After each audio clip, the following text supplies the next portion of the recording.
Чтобы у внуков была крыша над головой, с проблемой квадратуры столкнулась одна из жительниц Якутска. Пожилая женщина собиралась отказаться от положенной площади в новой квартире, опасаясь, что внучки останутся без жилья. Подробнее расскажет Саргалана Захарова.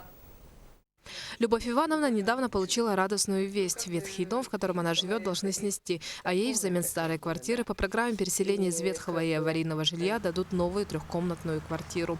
Однако внезапную радость сменило чувство беспокойства. До недавнего времени в квартире вместе с ней проживали ее трое внучек. 3 года назад бабушку по состоянию здоровья лишили опекунства, а детей отправили в Чурманский детский дом. Дети уехали, а прописка осталась, и она перейдет в новую квартиру. Теперь Любовь Ивановна боится, что из-за этого девочек могут лишить права на получение жилья, как детей-сирот.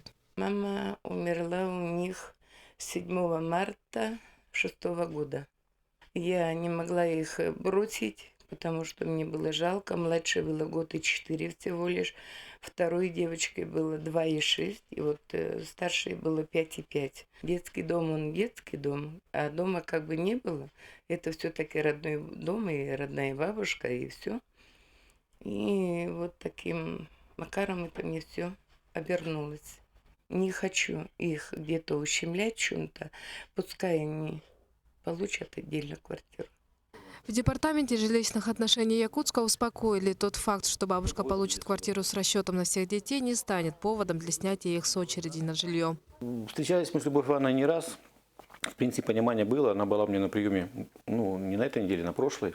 Также согласилась с вариантом, все нормально, мы объяснили. Но она, видимо, куда-то идет консультироваться или что-то начинает додумывать сама, да. И почему-то ей кажется, что в этом случае будут нарушены права этих детей, которые находятся в детском доме. То есть по выходу с детского дома они жилье не получат, да. Это как бы совершенно неверно. Опасения также опровергли в Центре бесплатной юридической помощи управления Минюста. Сирота имеет регистрацию в определенном месте, это не лишает его права на получение специализированного жилья, как сирота. Просто если у него имеется собственность жилье, тогда, конечно, он же не имеет права на специализированное жилье. Все документы на получение квартиры уже оформлены. На этой неделе Любовь Ивановне вручат ключи, и она переедет в новую просторную квартиру, где с нетерпением будет ждать следующего приезда внучек на каникулы. Саргалана Захарова, Александр Слепцов, Андрей Секритов, НВК Саха, Якутск.